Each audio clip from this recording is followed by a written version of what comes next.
sur le thème, le large thème, le grand thème de la RSE, ce webinaire qu'on a appelé Ancrer une démarche RSE avec pragmatisme, un dirigeant témoigne. Donc en fait, voilà, la RSE, c'est un vaste sujet. Et nous, ce qu'on entend beaucoup, ce qu'on sent beaucoup chez Optime Ressources depuis, pas que nous, mais depuis un certain temps, c'est que cette question de l'embarquement des équipes, comment faire en sorte que la RSE, ce soit pas juste soit le sujet du codir ou le sujet d'experts dans l'organisation, mais que ce soit vraiment l'affaire de tous, c'est une problématique extrêmement importante, prégnante. Et c'est un sujet qu'on a travaillé dernièrement avec notamment Eric qui va se présenter. Donc pour parler de ce sujet, on va parler à trois voix. Donc les trois voix, il y a la mienne, Thomas de Brugère, donc je suis consultant chez Optime Ressources. Je travaille sur les sujets de coopération et de RSE. Et je travaille avec Domiti. Enchantée, donc de Miti. Moi, je travaille depuis de nombreuses années sur la RSE et beaucoup également en conduite du changement et en gestion de projet, ce qui va très bien ensemble, faire avancer le sujet. Et donc, on a le plaisir, la joie d'intervenir, de faire intervenir Éric Doublier. Voilà quoi, la parole plus largement derrière, mais Éric, je te laisse te présenter en quelques mots. Bonjour, donc je suis Éric Doublier, j'ai un parcours de 35 ans maintenant dans le BTP, donc je dirige une PME, une grosse PME du bâtiment. Notre métier, c'est de réaliser des aménagements de bureaux et en particulier de cloisons amovibles, de cloisons d'aménagement de bureaux. Ça, c'est pour la partie entreprise qui a une particularité assez intéressante au sujet RSE qui nous occupe aujourd'hui, c'est que nous sommes à la fois une entreprise de bâtiment et à la fois un industriel de produits du bâtiment, donc ce qui donne des sujets de RSE assez intéressants. Et puis, par ailleurs, je suis membre du bureau de la Fédération française du bâtiment du Rhône. J'ai un parcours syndical d'une vingtaine d'années et qui a démarré finalement assez rapidement autour des sujets de la formation et de l'insertion dans la branche. J'étais administrateur de Constructis, Topco de la branche BTP, qui est avec nous en visio.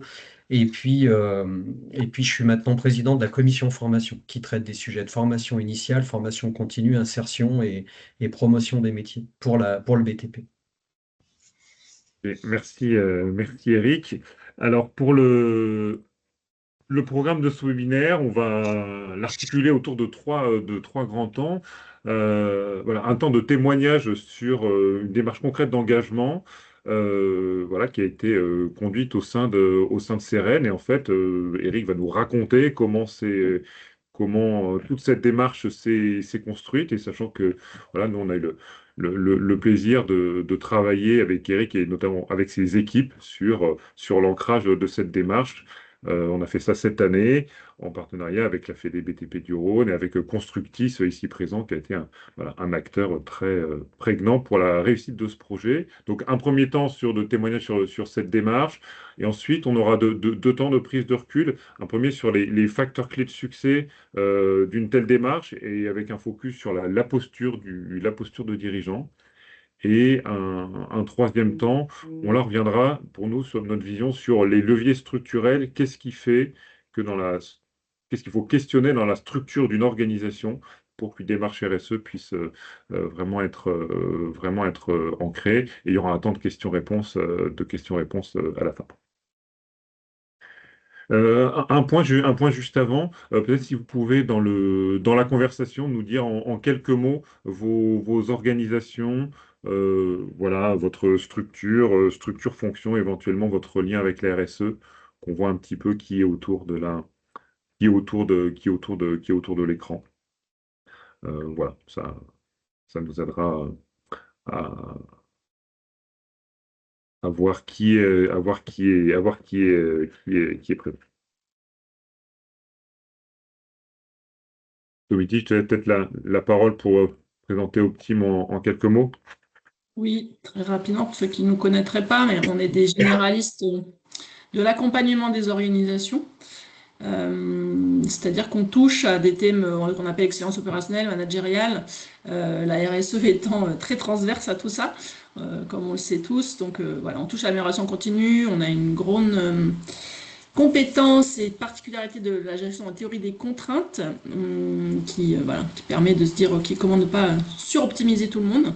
On peut en parler dans beaucoup de sujets. Gestion de projet, j'en ai parlé, RSE, conduite du changement, et on intervient sur différents formats. Peut-être un petit zoom pour ceux qui ne connaîtraient pas comment on fonctionne. En fait, c'est un peu notre marque de fabrique, c'est-à-dire qu'on est 22 consultants, on a 40 ans, l'engagement sociétal est assez affirmé historiquement, hein, depuis 40 ans. Ce qui est assez récent, c'est la décision d'être en format coopératif, ça fait une dizaine d'années. Et ce qui est aussi dans l'évolution, c'est on va en parler ensemble tout à l'heure, hein, notre évolution vers l'économie du donut. On aime beaucoup et le visuel et les principes que ça porte. Et donc on partage une vision long terme, le fait de mettre l'humain au centre et le fait de créer une valeur et la partager de manière responsable. Je ne rentre pas dans plus de détails, mais ça vous donne un peu comment on est dans ce sujet-là, qui est vraiment un sujet quotidien pour nous.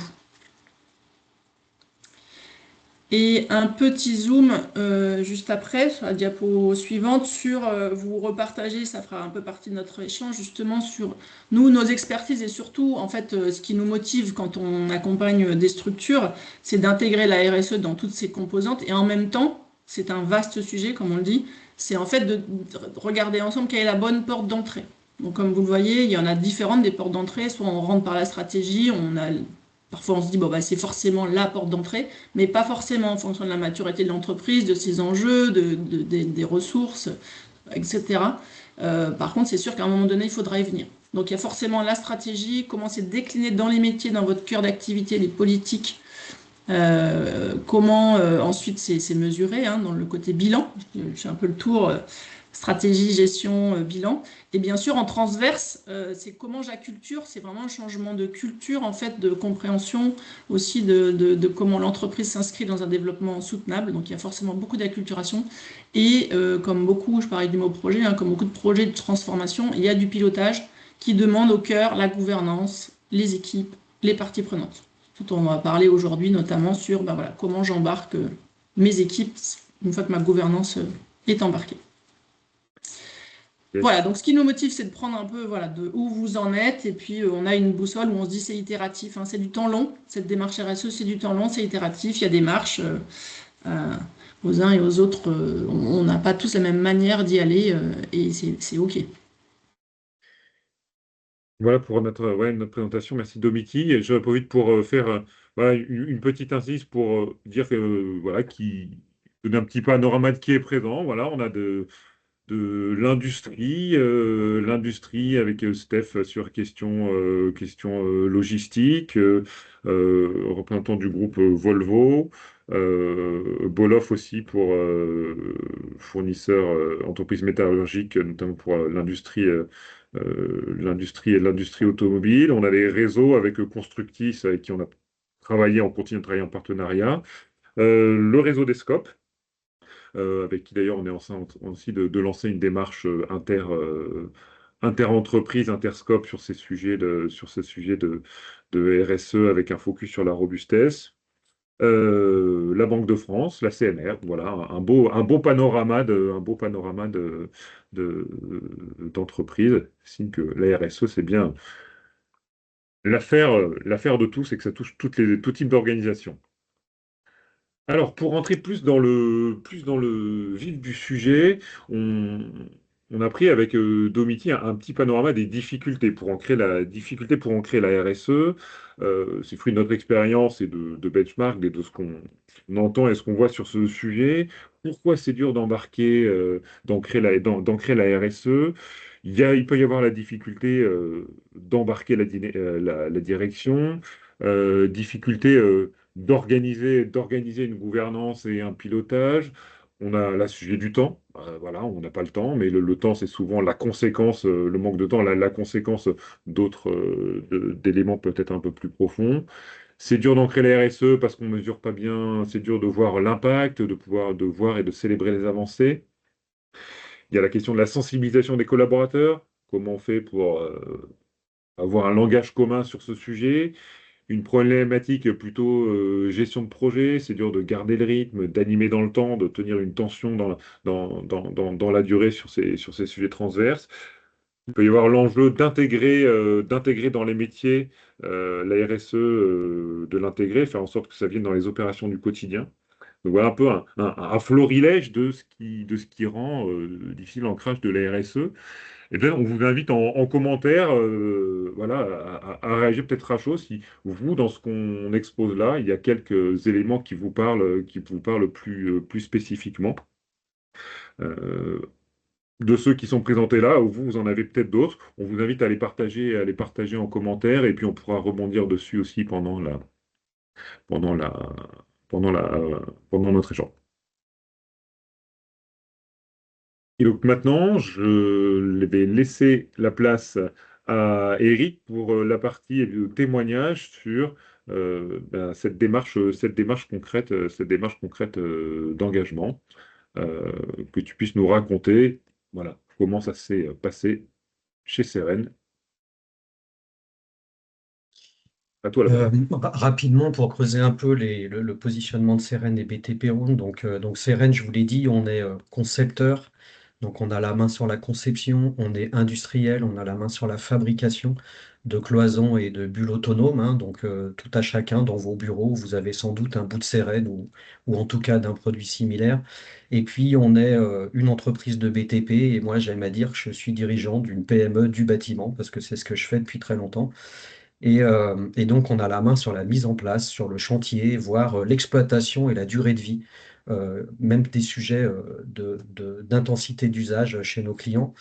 BT Rhône, en fait, dans le projet, était très intéressant parce que j'ai regardé ce sujet de la RSE non seulement pour ma propre entreprise et et pour mes collaborateurs et mes compagnons sur les chantiers, mais également pour nos adhérents qui ont des problématiques similaires, des problématiques de PME, et qui ont, dans mon rôle de président de la commission formation, une espèce de devoir moral que j'avais dans le parcours, c'était d'aider nos adhérents à savoir parler à toutes les strates de l'entreprise, que ce soit l'ingénieur dans les grandes entreprises jusqu'aux compagnons qui sont détenteurs des métiers de geste et qui représentent 70% des effectifs d'une entreprise de bâtiment, c'est des gens qui travaillent sur des chantiers. Voilà.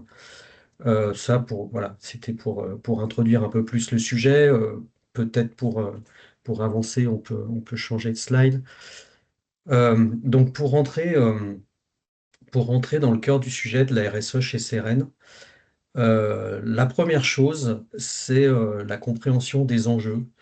Euh, je pense que là, il y a déjà un premier piège à contourner. La première chose, c'est qu'il faut monter fortement en compétences à tout niveau de l'entreprise. Nous, on a choisi de monter en compétences tout d'abord par les dirigeants de l'entreprise. Euh, Encore une fois, là, on est vraiment sur de la montée en compétences. On n'est pas sur de l'embarquement, on n'est pas sur de l'écriture de feuilles de route. Et chez nous, le choix, il s'est fait un peu au fil de l'eau. On a été très moteur dans notre profession pour créer des FDES. Donc, des FDES, c'est des fiches de déclaration environnementale. C'est beaucoup de données, c'est beaucoup de sujets sur les cycles de vie de nos produits ou de la profession. Et en fait, ça nous a amené naturellement après à se dire, mais on est à la porte du bilan carbone de l'entreprise. Donc ensuite, on a fait le bilan carbone de l'entreprise, sur tous les scopes, hein, que ça soit nos produits, que ça soit la vie dans l'entreprise ou nos chantiers. Et ça nous a amené déjà à un discours beaucoup plus construit sur nos impacts. Parce que, on était comme toutes les entreprises du bâtiment, je donne quelques anecdotes, on faisait des mémoires techniques, on mettait une page sur la flotte de véhicules de l'entreprise et rien du tout sur l'impact carbone de nos produits, alors que le poids des matériaux dans une entreprise de bâtiment, c'est 75%, et les véhicules dans une entreprise, c'est 3%. Voilà, pour vous donner un peu quelques clins d'œil. Ensuite, j'ai eu la chance de travailler avec la Fédération française du bâtiment, donc toujours cette double casquette, à monter un parcours avec Constructis, avec la métropole de Lyon, avec le campus des métiers, et l'Institut CEC, Convention d'entreprise climat. Peut-être que certains ont fait des CEC territoriales. Nous, dans la profession, on s'est dit on va monter une CEC de branche BTP parce qu'on ne sent pas nos chefs d'entreprise et leurs équipes parler de RSE si on n'est pas dans un écosystème qu'ils maîtrisent complètement. C'est-à-dire, pour nous, la CEC, c'était tellement large dans le monde économique que ça nous paraissait difficile d'embarquer les entreprises de BTP. Donc, on a fait un gros travail d'ingénierie là-dessus et on a lancé une CEC BTP, Terra BTP, que j'ai eu la chance de faire il y a 3 ans maintenant ou 2 ans et demi, avec aussi un écueil, si je peux vous donner un conseil à tous, c'est que quand vous travaillez sur des sujets à 15 ans, essayez de ne pas mettre que des gens de 55 ans comme moi dans le parcours parce que manifestement, l'espérance de vie du projet va au-delà de la présence dans l'entreprise. Ça paraît très bête, mais si on veut embarquer les équipes après, ça va être important. Et donc ça, c'est vraiment la phase de montée en compétence. Après, ensuite, on a une phase de mobilisation où là, on s'est retrouvé avec une feuille de route qui était le livrable de Terra BTP, hein, de la CEC, en 7 leviers, on y reviendra après. Et à ce moment-là, il faut être très fort sur ses positions, c'est-à-dire qu'il ne s'agit pas de dire, voilà, on a un projet de feuille de route, il est discutable. On a une feuille de route qui a été arbitrée par les dirigeants de l'entreprise, hein, le président, validée par les actionnaires. On pourra reparler de l'alignement avec les actionnaires après. Et après, il faut mobiliser les équipes. Donc là, on s'est retrouvé dans un moment un peu de, je veux pas dire de solitude, mais quand même un peu d'infini, en se disant, bon, nous, on est super convaincus, ceux qui ont fait la CEC, les dirigeants sont super convaincus, mais on a convaincu 2% de l'entreprise. Donc maintenant, il va falloir aller rayonner dans la totalité de l'entreprise. Donc là, on a commencé à ancrer le sujet déjà dans l'entreprise par des mots très simples. J'y reviendrai un peu après sur le slide d'après. Et puis, on a cherché un partenaire, donc en l'occurrence Optim, avec Constructis qui était moteur, pas seulement dans le financement, hein, mais dans l'accompagnement et l'ingénierie, parce que Constructis a une connaissance assez fine des types d'équipes qu'il peut y avoir dans une entreprise. Je pense que vous avez tous des populations différentes. Dans l'industrie, vous pouvez avoir des ouvriers, vous pouvez avoir des ingénieurs, et il faut embarquer tout le monde. Et donc, on a monté un parcours toujours collectif pour la Fédération française du bâtiment qu'on a appelé Terre Action, qui était la continuité de Terra BTP, et qui partait du prérequis. On donnait une feuille de route à Optim. Et j'ai insisté, je peux être très lourd des fois, hein, donc j'ai insisté lourdement auprès de Thomas en particulier en disant, mais Thomas, t'auras pas, j'ai pas très envie qu'on remette en cause cette feuille de route, elle est figée. Par contre, je te demande d'être loyal et d'aller avec les équipes, vulgariser, comprendre, écrire un plan d'action, fait animer le plan d'action et leur donner la main sur le chemin. Voilà. Donc c'est ce qu'on a fait sur la mobilisation. Et aujourd'hui, on est dans une phase on est même un peu plus loin suivant les sites que l'embarquement, puisque vous verrez après sur le slide qu'on a des équipes qui pilotent ça. Et pour ma part, je suis dans une phase d'essaimage de plusieurs sites de l'entreprise. Donc, je dirais qu'à Lyon, on est plutôt en avance, enfin, on est plutôt les premiers sur la démarche. À Paris, on est dans une phase d'embarquement parce que je suis allé mobiliser les équipes avec le dirigeant. Je vais faire ça dans les sites industriels également. Donc voilà. Donc mais finalement, on peut penser que tout ça est très long, mais finalement, il vaut mieux démarrer à bon rythme, mais de manière très inertielle en fait. Ouais, je rebondirais juste sur le fait de dire que pas forcément lourd, j'aurais dit plutôt cadrant, mais qu'en fait, et on verra après dans la démarche, l'idée dans ce cadre de laisser aussi tout un espace d'expression aux équipes, voilà, pour qu'elles puissent s'approprier, voire à un moment enrichir, voilà, enrichir une réflexion qu'elle est portée par le, par le, par toi, Eric, et le binôme CEC et ton binôme CEC, mais que tout ça a contribué à créer quelque chose voilà, d'encore plus riche en laissant un terrain d'expression aux équipes. Euh, sur la démarche RSE de Seren, plus spécifiquement. Oui, alors sur la démarche RSE, bah, notre politique RSE, comme tout le monde, elle repose sur 3 piliers, puisque ça, c'est plutôt des termes qui sont assez génériques à la RSE en général. Bien évidemment, la préservation des ressources de la planète, qui plus est quand 75% de son bilan carbone vient des matériaux, donc de l'extraction, hein, d'une manière ou d'une autre, en tout cas aujourd'hui. La préservation du capital humain. euh, Souvent, je constate hein, dans la littérature ou dans les discussions avec les entreprises, qu'elles soient grosses ou petites, que la préservation du capital humain, elle est souvent auto-centrée sur le capital humain de l'entreprise. Bien évidemment, c'est fondamental, mais nous, on a souhaité que ça soit plutôt à 360 degrés, c'est-à-dire On est au milieu d'un écosystème avec des cercles concentriques, hein, de tailles géographiques différentes. Et en fait, ça nous tient à cœur par valeur, et ça fera la transition après. Euh, c'est bien de s'occuper de soi-même, mais les politiques RSE égocentrées, c'est un peu limitant. Et donc, on aime bien regarder aussi le territoire, regarder comment on agit, regarder comment on forme. Mon engagement en tant qu'élu à la Fédération du bâtiment, il est pleinement là-dedans. Et en fait, ça fait le lien avec la notion de partage de valeur. Alors, euh, nous, on a essayé de donner à la notion, au troisième pilier de la RSE, donc des valeurs. Donc, sur le slide, vous voyez qu'il y a un S majuscule à valeur. Souvent, dans les présentations des piliers RSE, on parle de l'homme, on parle de la planète et on parle de valeur avec un S. Donc, allez, si j'étais un peu provoque pour réveiller tout le monde, on parle de pognon, hein. Voilà, on parle d'euros, on parle d'économie et compagnie. Nous, ça nous plaisait pas trop, ça. Alors, on n'est pas philanthrope, hein. On a à cœur d'avoir une entreprise qui est pérenne. D'ailleurs, quand on s'appelle Seren, c'est pas tout à fait C'est bien, ça un rime. hasard. Voilà. Sachant que Seren est un nom qu'on a créé en 2018, hein, donc il y avait un peu de ça quand même.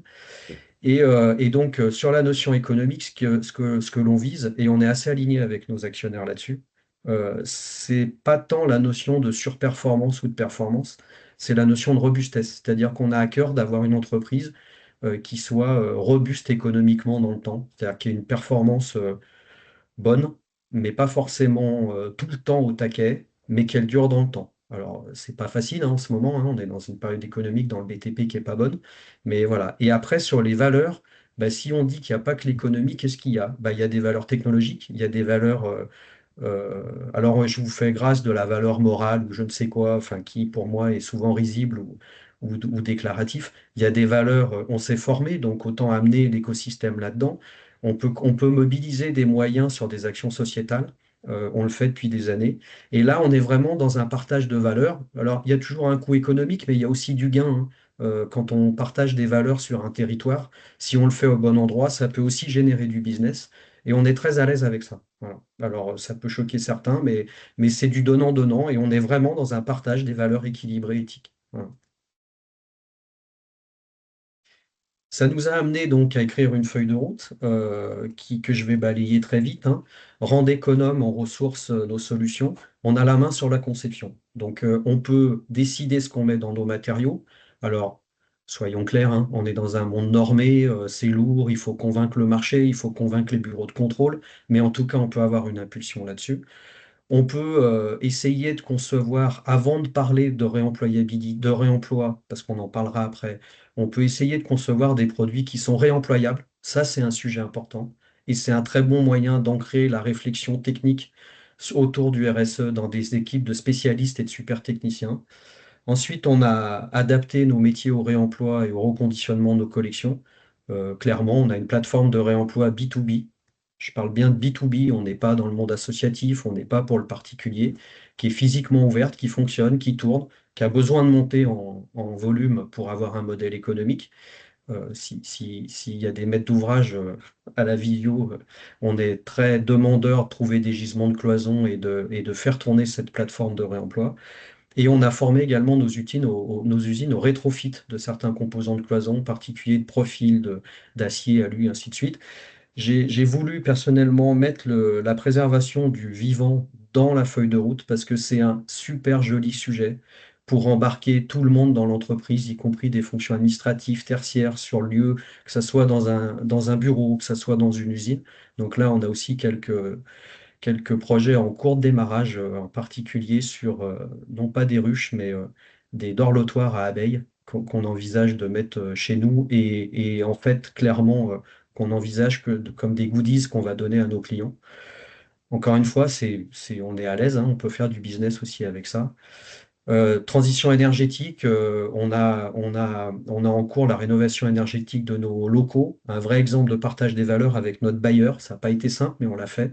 On a changé pas mal de choses dans nos usines. Après, là-dessus, il faut être pragmatique, c'est-à-dire qu'on est une PME.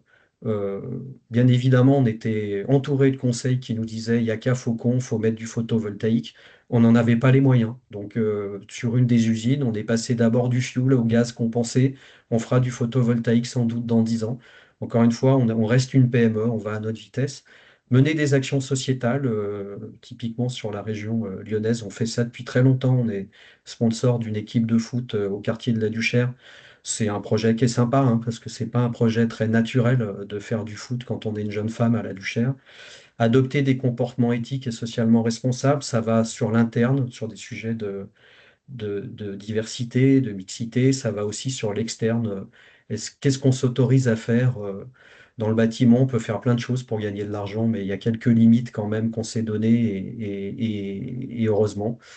Et puis dernier point, on s'est promis qu'on ferait notre suivi de nos impacts carbone tous les 4 ans. Donc on a fait un bilan carbone il y a quelques années, on en refera un autre en 2027 parce que c'est quand même super important de mesurer tout ce qu'on fait. Ouais. Yes. Je vous laisse tous m'arrêter, hein, si vous avez des questions, n'hésitez pas. Oui, vous pouvez poser ou mettre vos questions dans le chat et puis ensuite on aura vraiment un temps spécifique à la fin aussi voilà, pour échanger de manière plus libre. Alors, sur l'embarquement des équipes, quand je partage avec mes confrères, on finit un bilan carbone, on finit Terra BTP, donc une CEC. On est tous, alors une CEC, hein, c'est d'abord une dépression, puis après un rebond, puis un espoir. Voilà. Et à la fin, on a une feuille de route. Parce que la prise de conscience des enjeux, elle fait quand même pas super marrer au début. Puis après, on se dit, mais on va où? Et je vais revenir aux donuts. Et qu'est-ce qu'on peut faire? On sort d'une CEC, on est super enthousiaste, on est content. Et puis on revient dans le business. Et puis là, c'est un peu le grand tournis. Et on se dit, il va falloir embarquer les équipes. Moi, la première chose que j'ai fait, et ça a plutôt fonctionné, donc je ne sais pas si c'est la bonne méthode, mais ça a été la nôtre, c'est de commencer à parler de RSE dans une réunion dédiée à ça.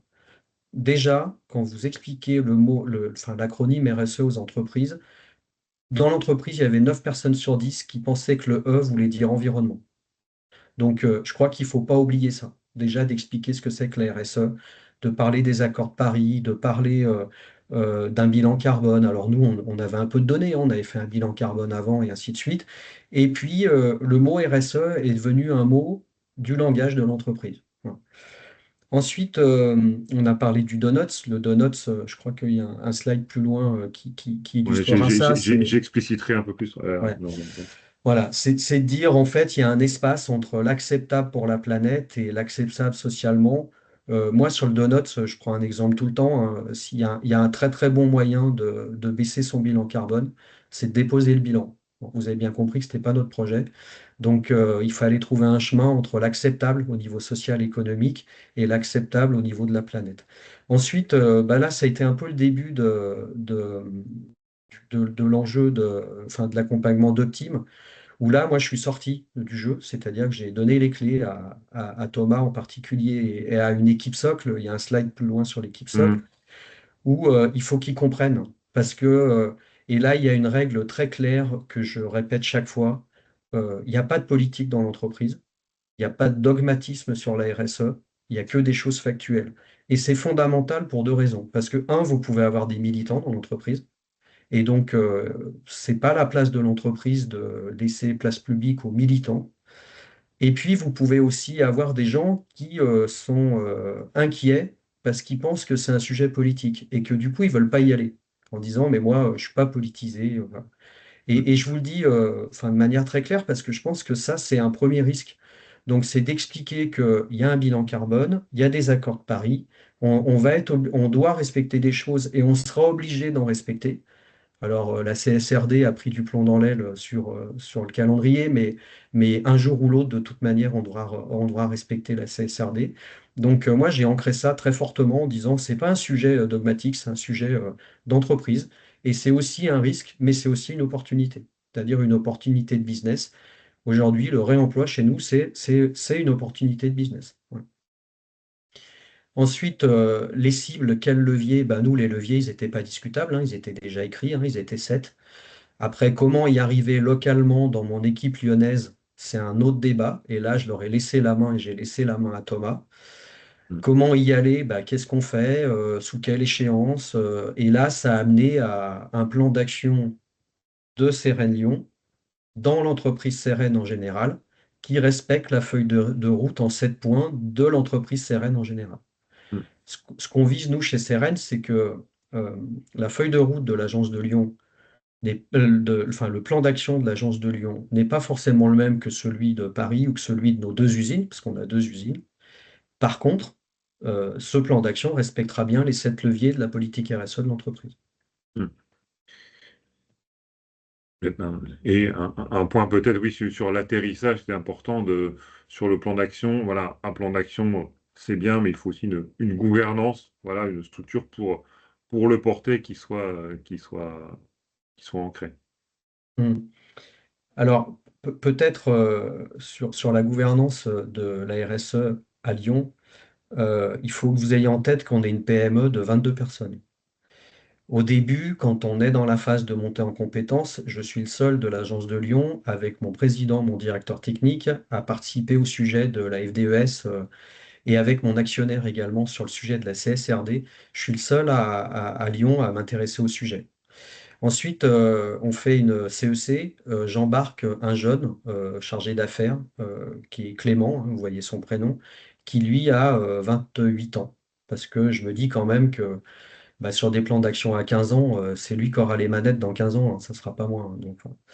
Ensuite, dans la phase de travail avec Thomas et Optime, donc là sur la construction du plan d'action de l'agence de Lyon, on monte une équipe socle. Donc là, on voit des prénoms: Sylvain, Sébastien, Ludo, Clément, Alain, Morgane et le dirigeant. En fait, on voit déjà qu'à ce stade-là, on a essaimé sur 22, on a essaimé 1, 2, plus quasiment 5. On a dû Ouais. essaimer 7 ou 8 personnes. Voilà. Donc, mine de rien, par la méthode qu'on a retenue, eh ben, on a déjà embarqué 8 personnes sur 22. Et notre objectif, c'est d'embarquer 22 personnes, hein. C'est pas d'en laisser de côté. Par contre, avec des niveaux d'implication ou de prise en charge de sujets qui soient distincts et qui soient proportionnés. Donc aujourd'hui, enfin, donc, sur la gouvernance, aujourd'hui, je pilote. J'ai deux pilotes opérationnels qui sont Sylvain, qui est un conducteur de travaux, et Clément, qui est un jeune chargé d'affaires. Et j'ai une équipe socle qui s'est répartie les 7 sujets de l'entreprise. Et on est au moment où le 27 mars, on accueillera Constructis dans nos locaux qui viendra nous, nous animer un jeu de plateau avec peu ou prou les 22 personnes pour la compréhension des enjeux. Donc on va faire ça le matin. Ensuite, avant de déjeuner, Sylvain, donc, qui est le pilote opérationnel de la démarche, va présenter le plan d'action et les groupes de travail. Et ensuite, comme dans le bâtiment, il y a toujours un casse-croûte pas trop loin parce qu'autrement ça marche pas bien. Ensuite, du temps de midi, on fera un déjeuner et on s'est dit qu'on allait faire un déjeuner bas carbone, c'est-à-dire qu'on va essayer de ne pas manger du bœuf d'Afrique du Sud et il pourrait toujours y avoir un coup à boire, mais il faudrait que ça soit local, quoi. Voilà. Donc, pour que ça soit un sujet dans l'esprit et la culture du BTP, mais qui soit en lien avec le sujet, mais qui soit pas punitif, qui soit pas chiant, voilà, qui soit concret. Yes, merci Eric premier beau panorama de comment s'est déroulée l'histoire chez Ceren. Je vais revenir sur quelques points, faire un petit focus là, pendant 5-6 minutes sur quelques points de méthode par rapport à cette démarche, hein. Si je reviens sur cette diapo, vous voyez, on a en fait point d'entrée, avant de quoi on parle, en fait, on a un cadre, hein, qui est une équipe de direction avec CRN qui a défini le cadre, une feuille de route, où est-ce qu'on veut aller, dans 15 ans. Et ben, le sujet, c'est OK, par où on commence, qu'est-ce qu'on fait, et ce qu'est-ce qu'on fait, en fait, il faut qu'il soit porté par les équipes. Et donc, c'est vraiment cette démarche, et ces 4 étapes-là, c'est comment on fait le chemin.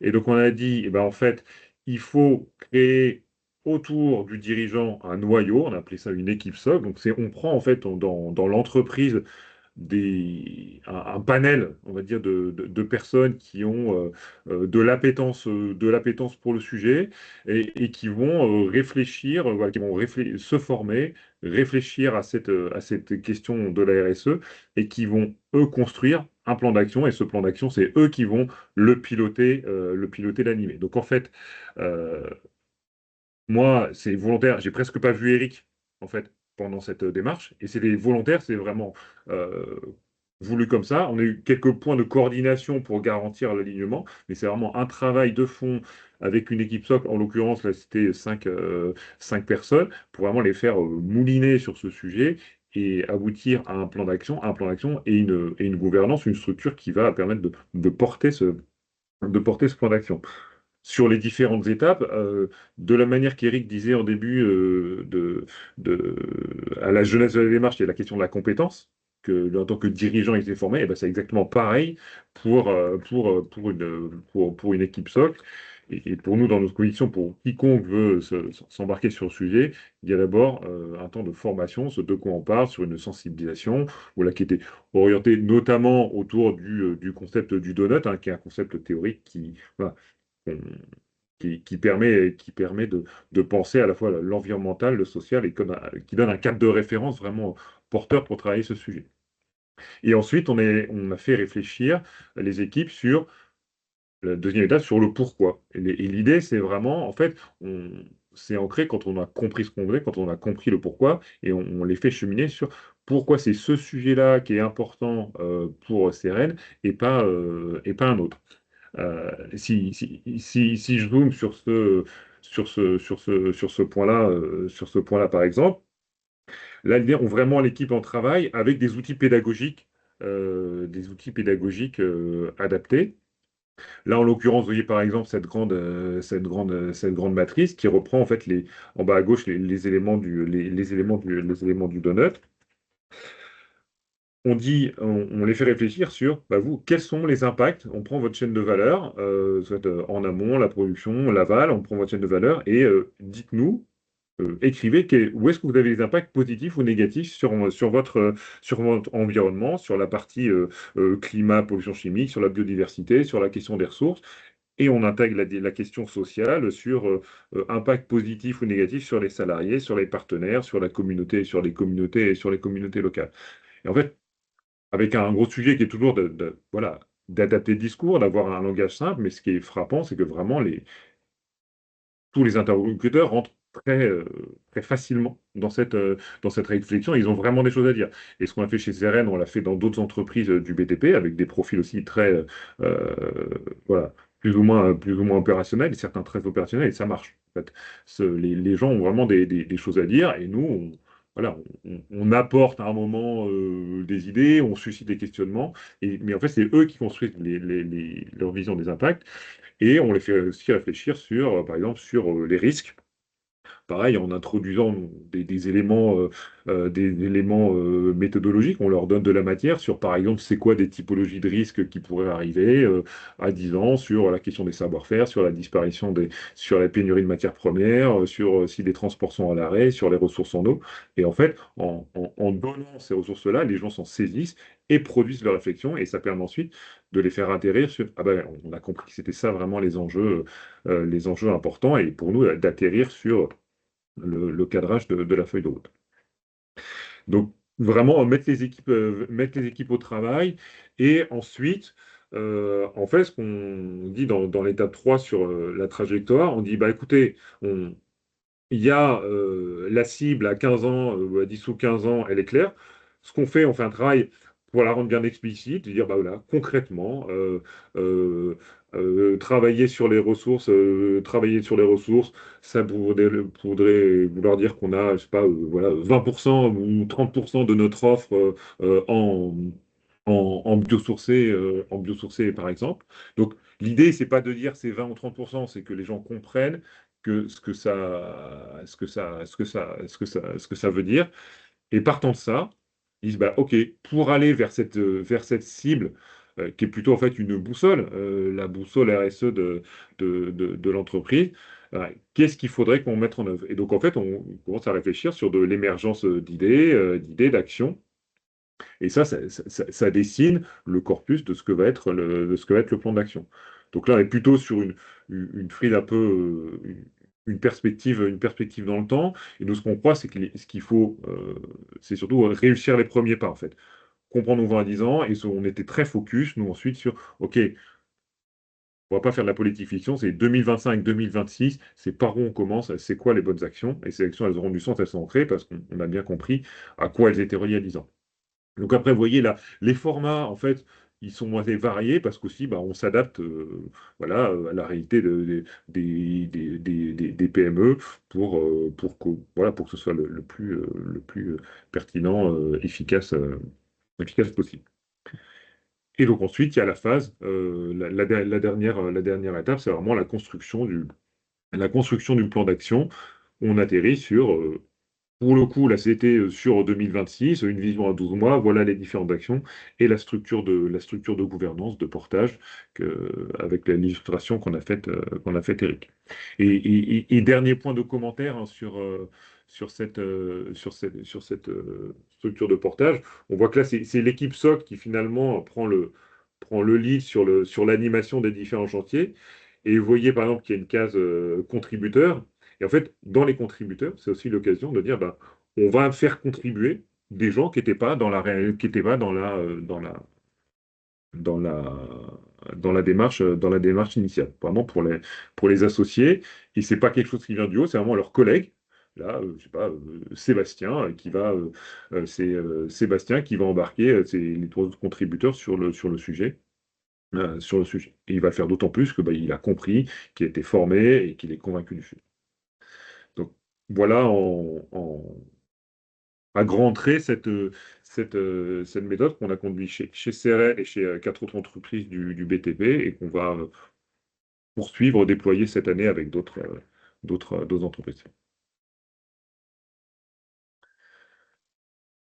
Donc, c'était pour la partie démarche. On propose maintenant d'aller sur les facteurs clés de succès, notre vision des facteurs clés de succès pour cet ancrage de la RSE.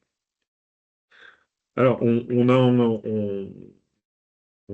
en a identifié 5. 6, si je prends celui du haut, qui est vraiment bah, voilà, la coopération entre l'accompagnant, Optimo Source, en l'occurrence, et le dirigeant, et les pilotes pour s'ajuster à l'entreprise. Et ensuite, on a identifié 5 autres, dont le dernier, je garde le meilleur pour la fin, la posture du dirigeant. Et Eric, tu pourras reprendre là-dessus. Bah, il y a la question du casting, hein. C'est important sur le choix du binôme et de l'équipe SOC de sentir, de bien composer cette équipe. Alors, c'est quoi pour nous? Il n'y a pas une recette miracle, mais oui, pour nous, c'est important d'avoir une bonne représentativité des différentes fonctions et des différents niveaux hiérarchiques de l'entreprise. Voilà, il faut avoir de la direction, encadrement intermédiaire, opérationnel, et c'est parce qu'on a toutes ces strates-là que du coup la démarche sera plus ancrée. Important d'avoir des gens qui ont de l'appétence, mais important aussi pour nous de ne pas avoir que des convaincus. On avait dans nos équipes des gens qui étaient, pour certains, un peu sceptiques. Et ben c'est très bien. Et c'est très bien parce que c'est la réalité de la RSE, que c'est un sujet sur lequel on n'est pas directement convaincu. Et donc, dans nos groupes, il y avait vraiment toutes les, toutes les, toutes les sensibilités. Ensuite, il y a la question de l'approche pédagogique des ateliers. Derrière ce mot-là, l'idée, c'est vraiment de s'adapter au niveau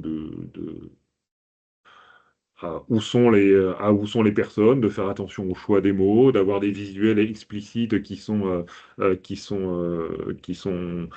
parlants, et d'avoir des pédagogies vraiment où on ne parle pas beaucoup, mais on fait parler les gens. C'est vraiment ça. Et encore une fois, on impulse des questionnements, on va les chercher, mais ce sont les gens qui pensent, qui parlent, et ce sont les équipes qui produisent. Il faut que la démarche, pour nous, elle soit inscrite dans votre quotidien.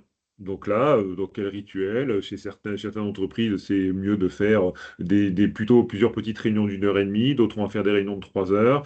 De s'adapter aux locaux. C'est des choses toutes bêtes, hein, mais c'est ce qui fait que ça marche et que ces rituels-là, nous, on est là en tant qu'accompagnant pour tenir le rythme. Donc là, la démarche qu'on a conduite, elle s'est faite en gros en 5 mois, hein, en 5 mois, et bah, c'est important d'avoir ce timing-là pour garder une certaine tension dans le projet. L'avant-dernier point, cette question des supports visuels, j'en ai déjà un peu parlé, mais qui vont, à la fois visuels et communicants, qui vont faciliter l'implication. On en rigolait avec Eric et d'autres entreprises avec qui on a travaillé, mais en fait, on a souvent refait la déco en fait, des salles où on allait, la salle de réunion. Vous voyez, cette grande matrice que je présentais, bah, elle est restée affichée plusieurs mois, pour certains dans la salle de pause. Ça peut paraître un détail, mais les gens passent devant, ils disent, ah, tiens, c'est quoi? Ils posent des questions. Le visuel est sympa, ça permet déjà de susciter de l'échange, de la curiosité. Et c'est des petits détails, mais qui font qui aident en fait à faire prendre la mayonnaise. Voilà. Et puis, dernier point, important de la posture du dirigeant.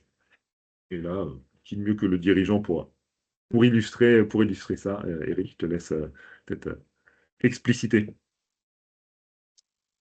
Oui, alors je dirais que la posture du dirigeant, c'est plus facile d'en parler après qu'au début, parce qu'avant la Ouais. démarche, c'est un peu, voilà.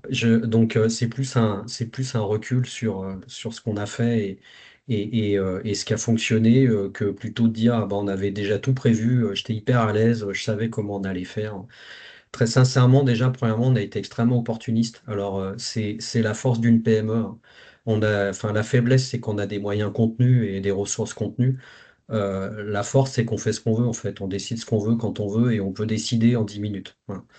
Donc ça, c'est sans doute pas adaptable à toutes les entreprises, hein, voilà.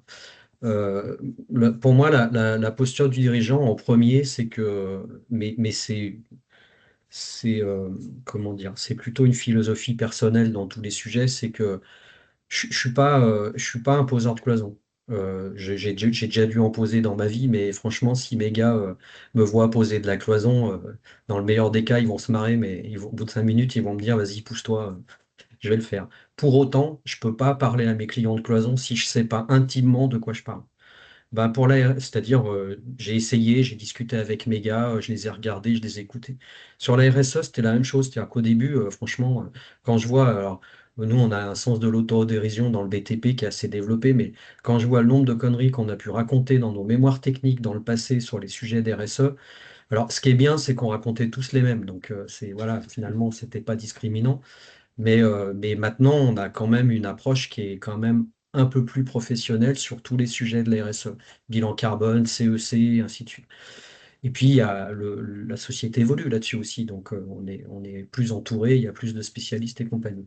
Après, le premier sujet, ça a été d'oser regarder son équipe dans sa globalité et de dire on va parler des RSE. Encore une fois, je le dis, le E pour tout le monde, ça voulait dire responsabilité de la société sur l'environnement. Et donc là, rien que déjà là, c'était un point de début, et je le redis avec insistance. euh, pour moi, le piège, c'est de laisser penser que c'est un sujet partisan, dogmatique ou politisé.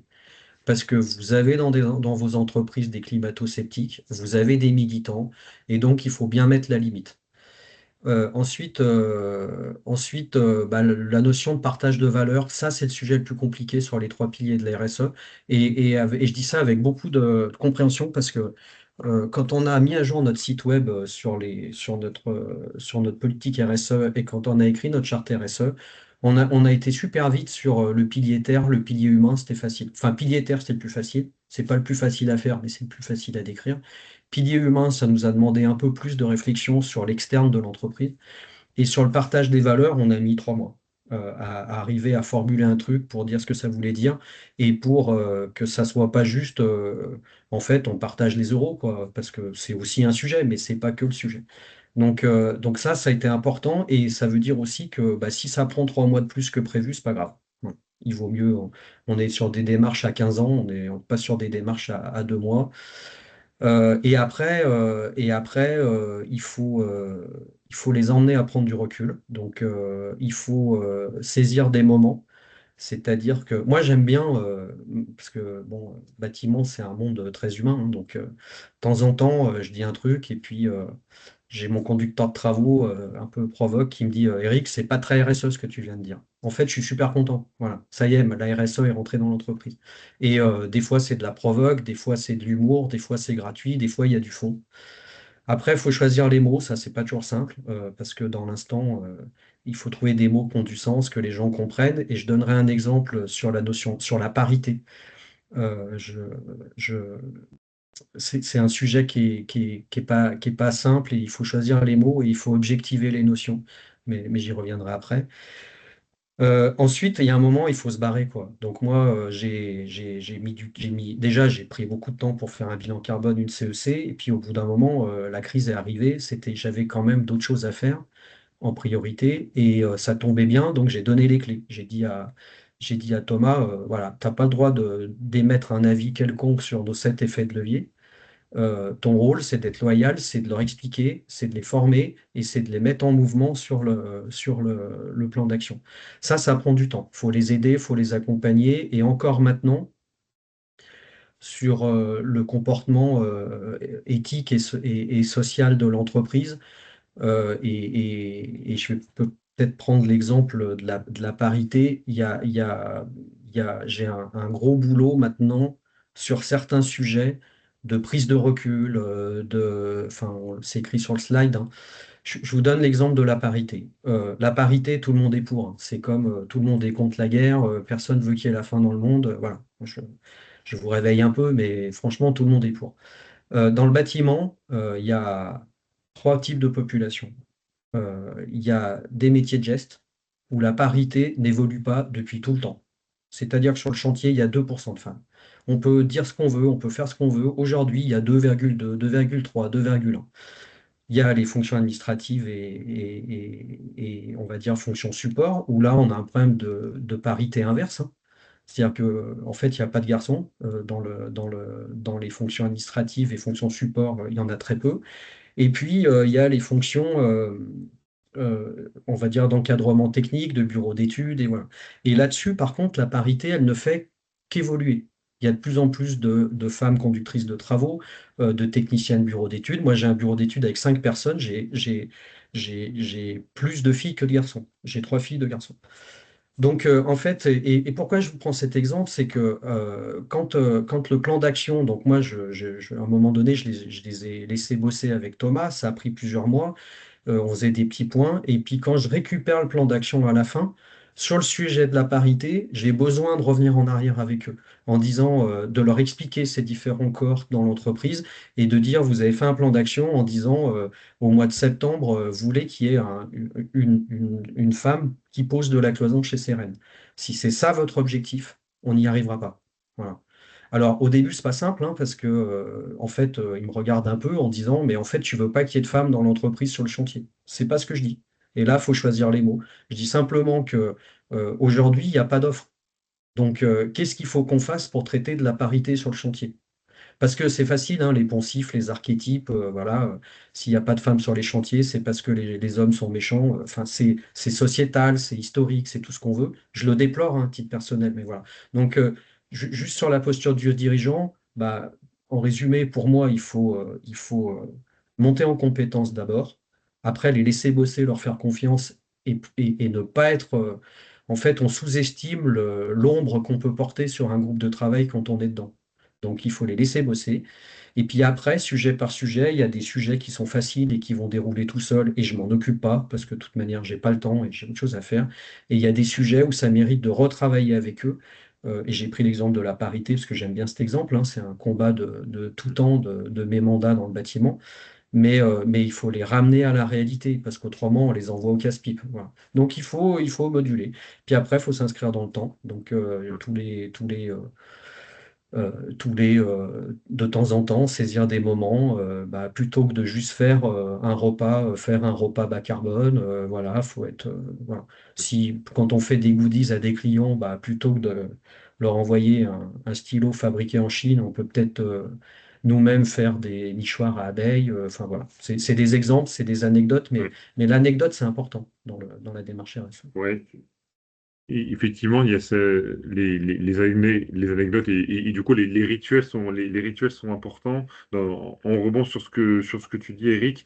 Effectivement, le mandat, vous l'avez compris, hein, d'une équipe, c'est pas de réécrire une stratégie à un cadre qui est posé, mais en revanche, en fait, c'est de donner les clés aux équipes pour qu'elles puissent écrire le chemin. Voilà, écrire le chemin, notamment les premières étapes du chemin. Et après, il y a l'effacement du dirigeant, mais il y a toujours aussi une présence et ce travail d'alignement. Voilà, ce travail d'alignement pour dire, OK, comment avancer la réflexion et voilà, et sur le plan d'action, il reste, OK, du dialogue forcément avec le dirigeant aussi pour ajuster les timings, les perceptions. Tu prenais l'exemple de la mixité, il peut y en avoir d'autres, mais voilà, de laisser ce dialogue-là.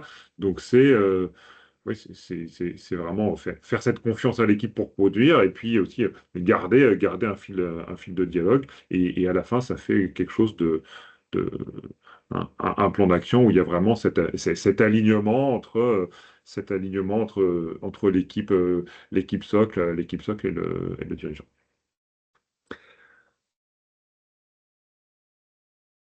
Propose de passer sur le troisième et dernier temps après avec les questions-réponses, hein. N'hésitez pas si vous avez déjà des questions qui venaient d'ailleurs à les mettre dans le chat et puis on les reprendra derrière sur les leviers structurels pour nous permettre d'ancrer une démarche RSE. Petit, Oui, je prends. voilà. Donc voilà, on voulait vous partager un peu le regard qu'on porte à chaque fois quand on se dit, quand on accompagne hein, et quand on s'accompagne nous-mêmes, Optime, qu'est-ce qui est important, qu'est-ce qui est structurel pour ancrer une démarche RSE? Alors c'est là que vous revoyez le donut. Une des importants, c'est de se dire qu'il n'y a pas de donut de l'entreprise en fait. Le donut, c'est comment on va tous vers une économie qui permet de respecter les limites planétaires et qui met tout le monde, qui répond aux besoins essentiels de chacun. Donc ça permet de repositionner un peu, de dire on n'est pas égocentré sur, ça dépasse largement notre propre entreprise. Et du coup les questions par contre qu'une organisation doit se poser, c'est comment dans sa raison d'être, donc dans ses objectifs, hein, comment dans ces réseaux est en sens large, écosystème et partenaires, donc mes clients, mes fournisseurs, les communautés et territoires à qui je travaille, comment ma gouvernance, donc là on en a beaucoup parlé, hein, donc le dirigeant, mais aussi voilà, son conseil d'administration, son CODIR, qui est propriétaire, donc comment les propriétaires de l'entreprise, les actionnaires en règle générale, et qui finance l'entreprise, le modèle financier de l'entreprise, comment ces 5 leviers en fait prennent en compte et acceptent une évolution vers ces valeurs avec un S dont on parle, donc une autre vision, on va dire, de l'économie. Donc c'est un peu le regard voilà, qu'on utilise. Ouais, ça ok Thomas. Donc après, on va vous donner quelques exemples de questions qui sont derrière ces 5 piliers.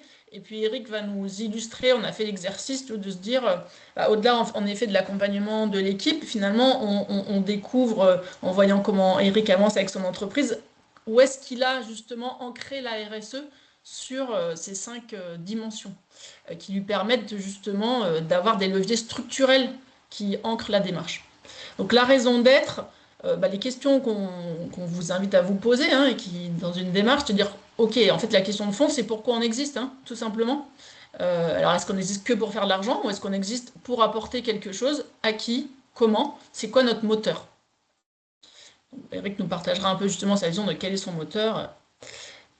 Réseau écosystème, c'est quels sont les types de relations que l'entreprise entretient.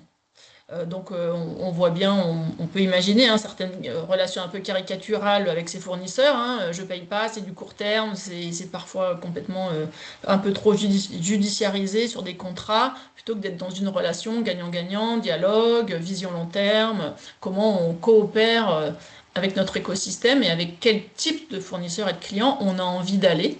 Est-ce que si des clients ne veulent pas payer la valeur autre qu'économique, voilà, qu'est-ce qu'on fait? Est-ce qu'on garde ses clients? Est-ce qu'on les accompagne?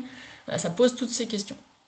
La gouvernance, voilà, comment est organisé le pilotage de l'entreprise entre ce qu'on dit et ce qu'on fait, hein, comment ça peut se mettre en œuvre dans les décisions, comment elles sont prises, quelles sont les règles du jeu. Une bonne question à se poser aussi, c'est comment vous définissez le succès? Est-ce que le succès, il est encore une fois uniquement sur la partie argent ou est-ce qu'il va prendre en compte d'autres éléments? Qui sont les propriétaires de votre entreprise? Eric nous en reparlera aussi un petit peu, hein, elle a un peu cité ses actionnaires. Donc mes actionnaires, c'est quoi leurs intérêts? C'est quoi leurs attentes et leurs comportements et quelle vision ils ont de la performance? Et en dernier, les finances. Alors là, ça va toucher un peu deux axes, hein. C'est d'abord qui finance l'entreprise. Parfois, ce sont les propriétaires, hein, mais pas toujours. Il y a aussi des banques. Bref, il y a beaucoup d'acteurs qui peuvent aider à financer l'entreprise. Et donc, quelles sont leurs attentes? De la même manière, certains d'entre vous doivent peut-être voir aussi les banques, hein, qui demandent des contreparties aujourd'hui pour vous sur la partie sociale environnementale et qui aussi font aussi parfois des taux d'intérêt différents pour inciter les entreprises à avancer sur ces sujets. Donc, quelles sont leurs attentes? Qu'est-ce qu'ils font concrètement? Et puis aussi, bien sûr, quel est votre modèle financier d'entreprise? Quels sont les moyens qui sont donnés au sujet? Voilà l'introduction. Pour faire le lien ensuite, donc, avec Eric, où on s'est dit, finalement, toi, Eric, voilà, comment tu vois que Ceren se positionne sur ces différents sujets qui permet vraiment d'ancrer la démarche RSE? Je te laisse, Eric. Je peux peut-être répondre à la question de Stéphane dans les commentaires. Ah oui. Quelle taille critique minimale ou maximale pour constituer un niveau de déclinaison de terrain? Moi, je l'ai pas dit, mais je suis sorti de l'école, je suis rentré chez Ceren, donc j'ai une vision des entreprises au sens large que j'ai plutôt chez mes clients, mais j'ai pas géré des grosses boîtes et des petites boîtes. On est une grosse PME. Pour essayer de répondre quand même, mais là c'est une conviction, c'est pas une vérité, une certitude, c'est que moi ce que j'aimerais, et c'est ce que j'essaie de construire, c'est que la totalité des acteurs de l'entreprise, que ce soit les dirigeants jusqu'à l'apprenti sur le chantier, et comprennent à son niveau, ça veut dire qu'il faut être bienveillant, hein, comprennent à son niveau qu'est-ce qu'on veut faire, pourquoi on veut le faire. Alors à son niveau et à son périmètre, c'est-à-dire que un compagnon de chantier, je vais pas trop l'emmerder avec la stratégie industrielle de notre usine, sauf s'il est moteur, qu'il a envie de savoir, qu'il pose des questions. Par contre, pourquoi on va lui demander de gérer différemment les chutes de matériaux, les déchets, et je voudrais qu'il soit acteur d'un sujet. Voilà, à son niveau. Et s'il veut être acteur de tous les sujets, il est le bienvenu. Mais je veux au moins qu'il y ait un sujet à chaque niveau avec un langage adapté. Il faut être pragmatique, hein. On a des gens, on peut avoir des gens allophones, hein, sur les chantiers, hein. Donc, on vit dans la vraie vie, hein, donc voilà. Mais je veux que, y compris le compagnon qui serait allophone ou le sous-traitant, à un moment donné, si on lui demande de faire un truc, on lui explique pourquoi.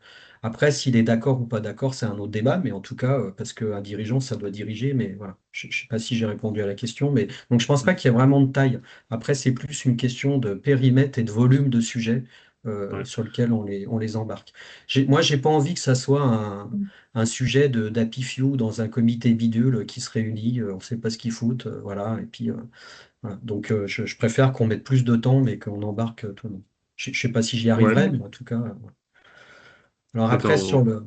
Oui, vas-y, pardon, Thomas. Non, juste en complément pour rebondir là-dessus, alors quelque chose de très pragmatique en tout cas, et notre expérience de conseil pour animer un collectif sur le sujet, nous on a plutôt fonctionné avec des équipes entre de 5 à 10 personnes, on va dire, hein. Ça c'est sur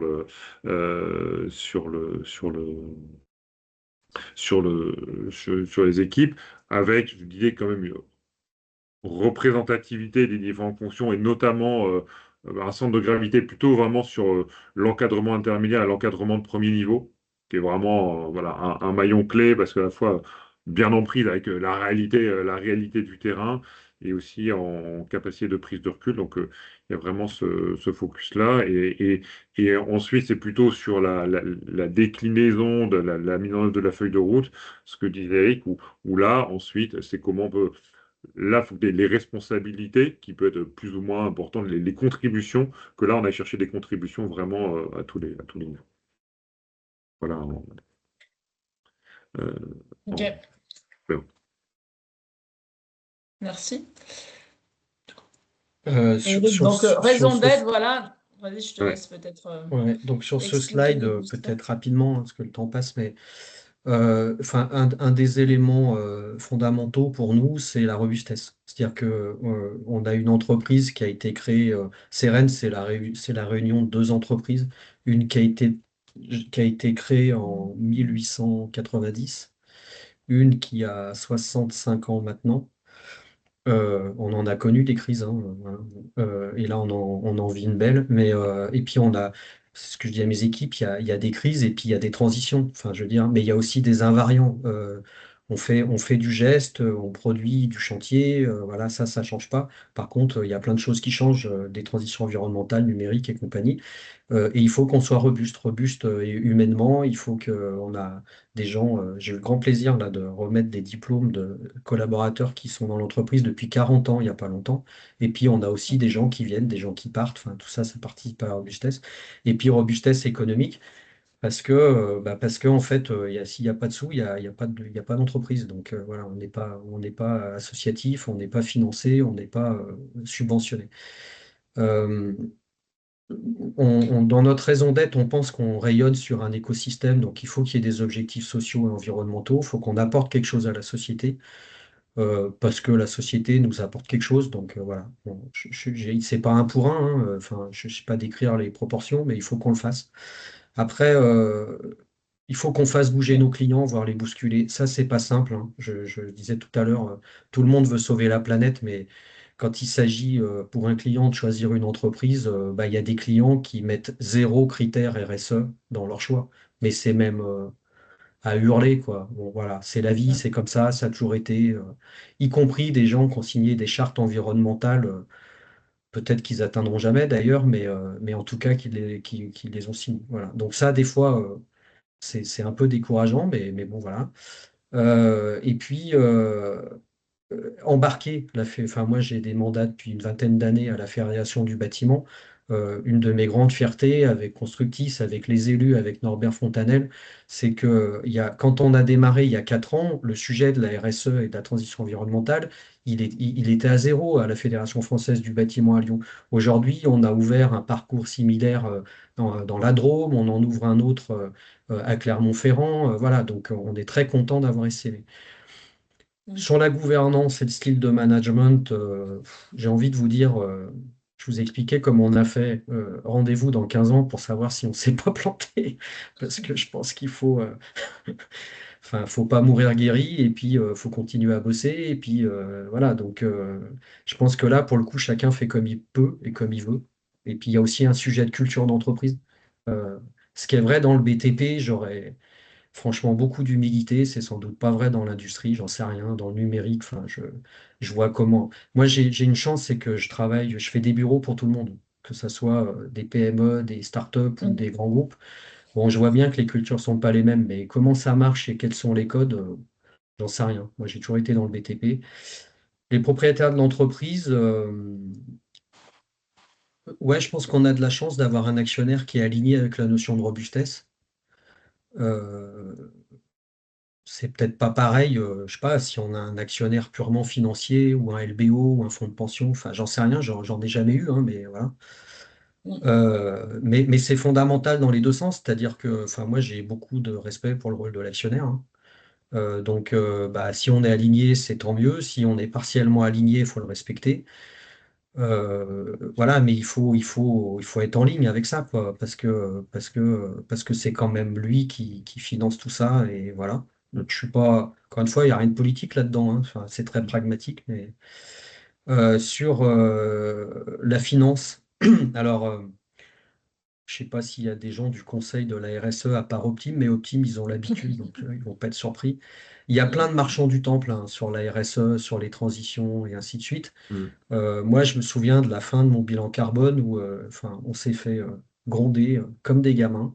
Alors, ça fait du bien, hein, quand on a 55 balais d'être pris pour un gamin, parce que on mettait pas du photovoltaïque sur le toit de notre usine. Ouais.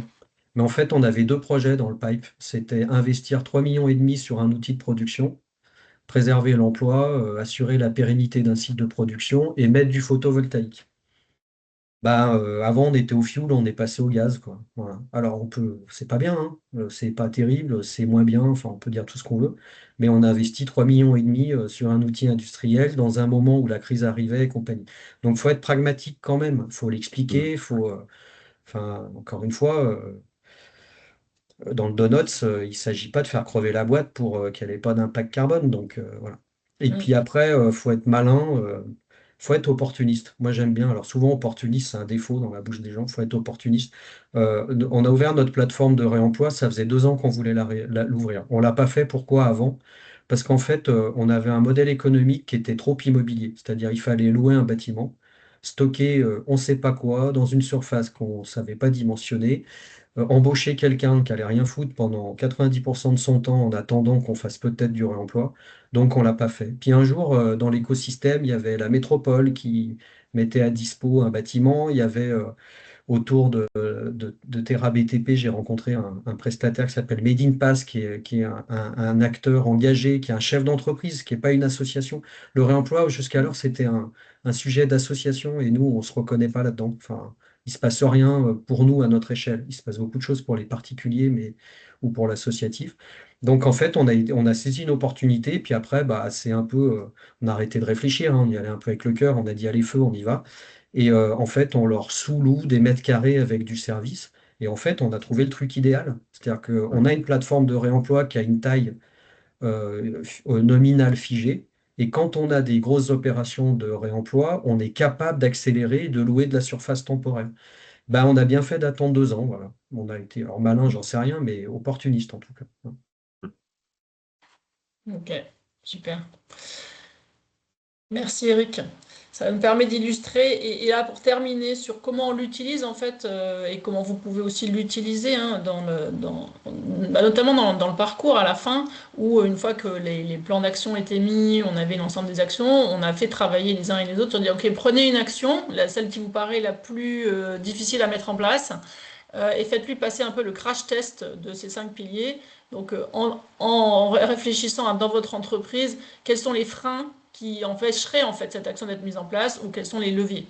Donc, vous voyez par exemple, là c'est des exemples, hein, mais le manque de formation des équipes, ok, ça nous donne en fait l'idée de l'action à mettre en place derrière. Nos clients qui sont pas prêts à payer, comme le disait très bien Eric, vous en avez certainement tous des clients qui sont pas prêts à payer la partie environnementale et sociale. Comment je fais?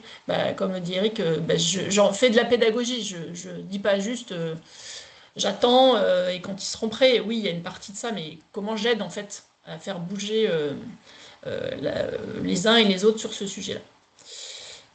Voilà, après vous avez ne jamais oublier les leviers, donc pareil, comme disait Eric, hein, quand on a la chance d'avoir un actionnaire qui est aligné, on s'appuie dessus. Nous, Optim, on est des sociétaires, on est tous en tout cas responsables, on est engagés dans la pérennité de notre entreprise, donc c'est un levier fort.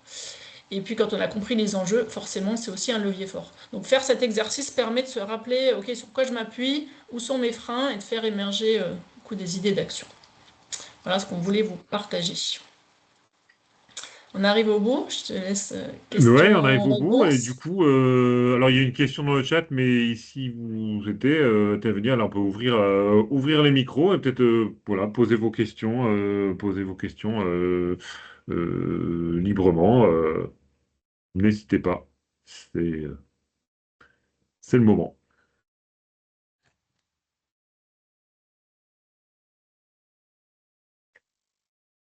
Est-il seulement des questions? Que des réponses.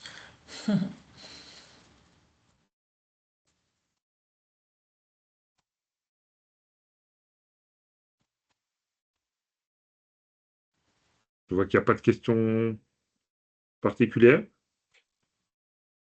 Ouais, j'ai trouvé ça très clair et je voulais remercier toute l'équipe qui a soigneusement préparé ça, ça se sent. Ça a été Ok, très préparé. Merci. merci Merci. Stéphane. Ok, merci. Merci Angèle pour ton. Ok, je vois des commentaires avec merci pour votre question. En tout cas, les choses a priori, ont été claires et de l'intérêt sur ce qui a été partagé. Alors peut-être une question quand même Oui, complémentaire. Donc Stéphane à nouveau. Est-ce qu'il y a un volet, nous, à la Banque de France, à un moment donné, on a choisi d'inclure un volet éducatif. Éducatif au sens citoyen, c'est-à-dire pas spécialement pour les collègues de la Banque de France, mais plutôt pour l'extérieur et notamment pour faire connaître des bonnes pratiques sur la gestion d'un budget, les arnaques, enfin, voilà, des choses sur lesquelles nous, on était légitimes pour parler et avec une cible prioritaire très très forte et très, très assumée, les jeunes. C'est pas la seule, mais petit à petit, on a étoffé la démarche, etc. Et on a même aussi un de nos piliers, un de nos public sites qui sont les entrepreneurs, avec tout un kit pédagogique qui permet de sensibiliser les entrepreneurs, alors non pas à leur métier d'entrepreneur, hein, mais à la gestion financière d'une entreprise. Et là, on retrouve notre cœur de métier à nous de France. Est-ce que dans cette démarche RSE chez Ceren, il y a eu une sorte de dimension éducative en dehors du fait de les embarquer dans la RSE proprement dite? Oui. Alors, je dirais, c'est assez culturel au monde du BTP parce que, enfin, la relation historique entre le compagnonnage et le bâtiment, je vous la décris pas, vous la connaissez tous, c'est assez culturel. C'est-à-dire que pour introduire le sujet, je peux juste vous donner un chiffre que je connais pas depuis très longtemps, mais que avec Norbert Fontanel, on a fait une étude sur le sujet. Il faut savoir que 70% des primo-entrants dans une entreprise de BTP sont des gens qui n'ont jamais fait de formation tout court ou très au BTP. C'est-à-dire qu'on peut avoir des bac+5 qui n'avaient rien à voir avec le BTP, comme des allophones qui n'ont pas de formation et qui viennent dans l'entreprise. Ça veut dire que dans une entreprise de BTP, on a la fierté d'être capable d'intégrer des gens sur la seule valeur travail, savoir-être. On a des règles, hein, on est exigeant et ainsi de suite, mais voilà. Oui, dans le pilier humain et en particulier dans le comportement éthique, alors j'ai pas détaillé les 7 effets de levier, dans ce pilier-là, il y a l'accompagnement des équipes aux transitions avec un S, c'est-à-dire euh, euh, faire grandir les gens dans l'entreprise à partir de leur niveau. Je vous donne un exemple, si on a 2 secondes, il y a un truc qui s'appelle la REP, la responsabilité élargie du producteur, qui globalement est un sujet de tri de déchets, voilà, dans le monde du bâtiment. Bon, elle marche pas. Il y a un truc qui est, d'un point de vue RSE, scandaleux, c'est que, par exemple, l'outil qui a été mis en place là-dessus n'est pas adapté aux personnes allophones. Alors qu'est-ce qu'on fait? On ne prend plus d'allophones dans l'entreprise. Enfin, je veux dire, c'est juste pas pensable. Donc oui, il y a un gros volet éducatif là-dessus qui fait partie de notre feuille de route sur l'interne et sur l'externe. Nous, dans nos actions sociétales, on accompagne des clubs de sport. Je parlais de la Duchère, voilà, mais on n'accompagnera jamais un club de sport qui n'a pas un volet social et éducatif dedans. Pourquoi la Duchère? Parce que en fait, la Duchère travaille avec le collège de proximité, qu'on prend des jeunes en stage de troisième, qu'on leur fait participer à un événement qui s'appelle Dirige ton club, où c'est eux qui rentrent dans les métiers de la finance, des moyens généraux, des RH et ainsi de suite. Donc oui, forcément pour résumer, parce qu'on est dans un monde culturellement qui a toujours fait ça, mais c'est fondamental dans notre vision du partage des valeurs. Oui, et puis je compléterai pour me dire par rapport à ce que tu disais aussi, hein, ce volet éducatif n'était pas institutionnalisé, mais tu l'as évoqué en parlant par exemple des clients. En tout cas, Mm. alors on va pas former les clients, mais en tout cas, il y a vraiment cette entreprise qui s'engage pour essayer voilà, de faire bouger les pratiques, hein. Chez une autre entreprise qu'on a accompagnée, une des idées qui est venue, c'est de dire, même si, par exemple, même s'il n'y a pas de demande, une entreprise qui fait de la rénovation de bâtiments, même s'il n'y a pas de demande matériaux éco-conçus, ils ont dit, on fait systématiquement 2 devis. Voilà, on met devis classique et on met un devis matériaux éco-conçus, même si c'est pas demandé pour voilà, juste montrer que ça existe et voilà et faire savoir. C'est une autre illustration. De toute manière, à un moment, enfin, j'arrive à un âge où c'est bien d'être aligné, donc on ne peut pas porter le mandat de la formation à la Fédé du bâtiment, et c'est pas tout à fait innocent non plus, C'est ça. et pas traiter ces sujets. Ok. Et juste pour l'anecdote, le collège à la Duchère, c'est le collège Victor Schœlcher. Ouais, tout à fait, ouais. Alors, ça nous fait un point commun, puisque... Mais je sais. Ah ben Je sais. voilà. Ouais, Ok. je sais. Et j'adore ces exemples-là de partage de valeurs. Enfin, parce que c'est pas philosophique, c'est pas concret, quoi. Enfin, c'est concret, c'est pas philosophique. Donc, ouais, tout à fait. Et pour rebondir sur la question du comportement, moi, ce que je demandais à mes collègues de la Banque de France quand ils recevaient un panel de collégiens à Lyon, dont quelques-uns de Victor Schœlcher, mais pas seulement, puisqu'on a essayé de taper assez large dans tout le réseau REP+. Mm. La première année, je les ai regardés faire, et puis juste après, je leur ai dit, bon, maintenant, vous oubliez les diaporamas. Ce que je veux, c'est qu'il y ait des échanges, du dialogue. Et puis le midi, on va faire des temps en commun. Et donc, on est allé faire du foot, du basket, balader dans le quartier de Confluence avec les jeunes en fonction de leur appétence. Et ça, c'est un kiff total. Enfin, je pense que C'est enfin, là, exactement pour ça. le coup, c'est de la vraie RSE, quoi. C'est pas un comité bidule entre des happy few, quoi. Ouais, donc, bravo pour ce que vous faites. Mais pareil. Et Merci. à bientôt Sympa. à la Duchère. Sympa de voir des Ça connexions, marche. des connexions territoriales. Sympa. C'est Ok. ça. Ouais, Et est-ce carrément. que, il reste 5 minutes, est-ce qu'une autre question qui, voilà, qui voudrait être soulevée par l'un ou l'autre l'une ou l'autre des participants?